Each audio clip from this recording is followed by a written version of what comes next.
Hey everybody, welcome on into the Delmarva Sports Insider, the only live and local show dedicated to giving you all local sports. I'm Sports Director Brandon Bosser. And I'm Devin J. Martin. Welcome into the show. We're excited for you to join us for this week's Delmarva Sports Insider. That's right. Thank you for tuning in tonight. The hoop season is heating up this week. Finally, after that freeze that we had the last couple of weeks, we are thawing out with some great basketball. And one thing that's exciting about this time of year, Devin, is that we are still figuring out a lot of our local teams. You know, we may not even have Y High figured out at this point. And you're right about that, Brandon. Things are heating up. Things are starting to thaw out. But it's not only on the basketball court, on the wrestling mat as well.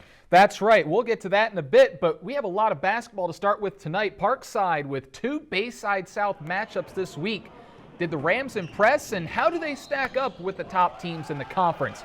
We'll get to that later on. First, we have to talk about our game of the week, an overtime thriller over at the Shipyard tonight. You said that right, Brandon. It was definitely a thriller, all right. It was a great game. This exciting game between the Bennett Clippers and the undefeated at the time, Y High Tribe, just wrapped up a couple hours ago, and both of these teams competed very hard until the end. Y High came into the matchup on an 8-game winning streak with wins over Mardella and Pocomoke in the last week. Now, they jumped out to an early lead. You see here Jace Freeman going up for the fast break slam. He's good for at least one of those a game. At least one. And then off the turnover, Freeman finds Malik Leatherbury for the lay-in. Y High would take a 30-21 halftime lead. Now, we're going to jump into the fourth quarter because that's when things started to heat up. It was all home cooking. As the Clippers climbed back in, thanks in large part to contributions from Devin Brown that you see made the jump shot, and Jace Hudson who made that three, and Jerron Smith who made that three, and Jace Hudson. The Tribe did a lot, did find a couple baskets late in the game, one of which gave them the lead with less than 2 minutes left. Yeah, that's right. There's the dribble handoff and the score, but the Clippers would not be denied. Smith in the clutch. Tied game, everyone. Can you believe it? Then again, driving left, and he's going to lay it in right here for the Clippers. You see everyone in the stands is going wild. Bennett stuns Y High tonight in overtime, 72-69. Smith with 24 big ones on the night. A wild finish at the Shipyard. Anchor down, everyone. After the game, Bennett head coach Bubby Brown tells us what this team means, what this win means to the team and to him personally. It's a big one. My whole week, I got 3 monkeys off my back. First, Fuchs and Pocomoke, haven't beat them. Second, BJ, going back home to Decatur. Third, beating Y High. It's been a great week beating Coach Waller. My first time beating him. I'm excited for my kids. Beginning of the season, we lost a lot of games toward COVID, so we just now getting back in the groove of things. So I'm happy to see my team getting better every day, and I'm very, very, very excited for this win. They have a great starting five, so we know we warm out, and we can turn the knob, turn up to 425 at the right time. We can burn them. We can start cooking them, and we warm down. They got gas in the fourth quarter and overtime, and we took advantage of it. Man, who saw this coming tonight? What an upset. Y High's been the dominant team in the Bayside all year long. The first half, Bennett really took it to Y High at the start of this game. Then the Tribe erupts in the second quarter. Bennett did not back down. You have to give the Clippers so much credit after tonight. They think about the week that they've had. They destroy Pocomoke, they rout Decatur on the road, and then they take down the Giants of the Bayside tonight. And you know what? Thinking back to the Summer League, I loved this Bennett team. Who lost in the championship to Cross Christian, a very good team up in Seaford. This team has a lot of talent and athleticism. Tonight, they just put it all together. Hats off to Bennett after this win. You're right about that, Brandon. They put a bunch of plays together at the right time.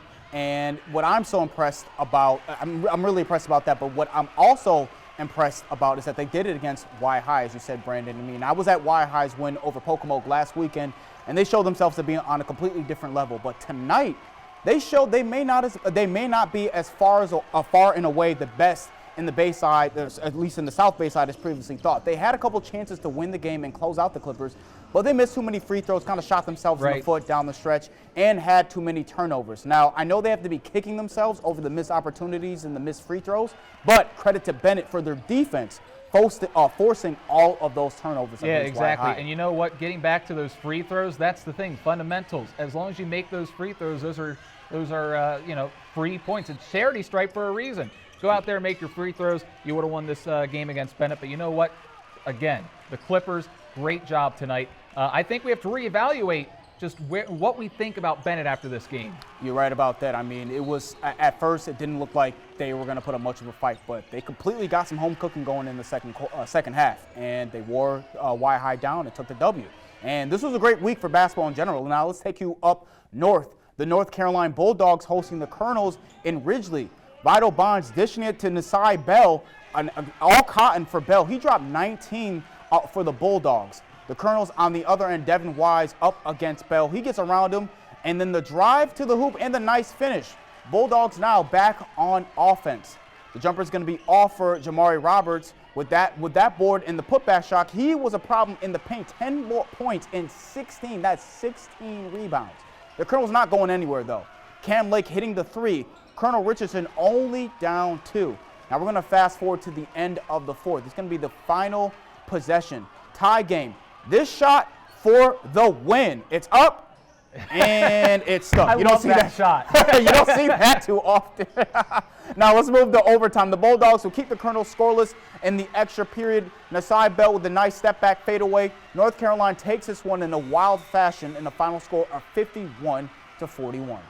Could have took some more charges in the first half. That changed the game a lot when we started to commit on the defensive end to sacrifice our bodies, take the charge. Everything else is history. I don't really care about my stats. I'm worried about the team. I just want us to get a W, and I'm glad we got it. That's all I'm worried about right now. Really excited. Yeah, great job by North Carolina. Now over to the Bayside South. How about another great matchup? Parkside ahead early. Turnover leads to a fast break. The hoop and the harm. Bryant Waters with the tough finish, muscling it in. He had 17. Seahawks responding. Zachary Baker, going to see him reaching, spins.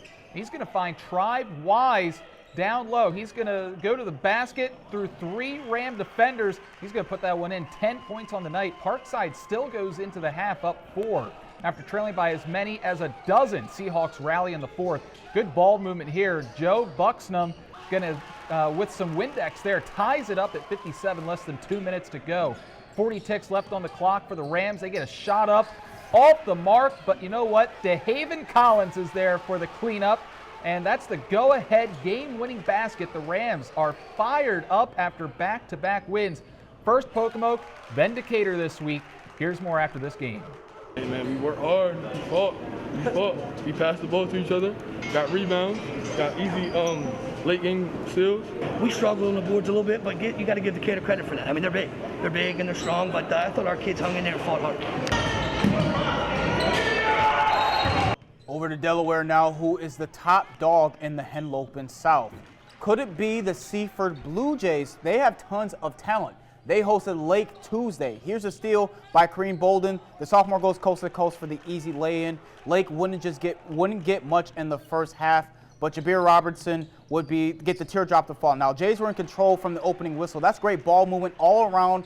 Wenzel Romaine with the bucket. Seaford not letting off the gas. Akandre Matthews with the strong drive and finish. Lake would not be able to catch Seaford as the Jays take this one in a final of 66-33. They double up their score. Yeah, that's right. Now on to the ladies' side. We saw a matchup of unbeatens in Delaware earlier this week. 3-0 Lake Forest hosting 6-0 Seaford on Tuesday. Blue Jays started off strong. Kamira Camish Bain creating space, knocks down the triple. How about 3 the hard way now? Gabrielle Almonte gets the and 1 call.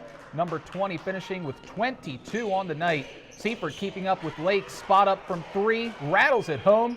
That was Amira Tingle, 3 of her 17. In the end, Lake was just too much. Almonte again with the drive and the finish on the move to her left.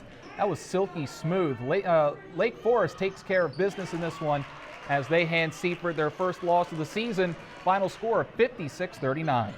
This is our first game since, I think, December 20th or something like that. And we've had a lot of games canceled, and we really haven't had the opportunity to play. So it was good to get a game in. It was good to get a win, obviously. But we needed this to kind of get back into the swing of things and try to get rolling again and try to set the tone for the remainder of the season.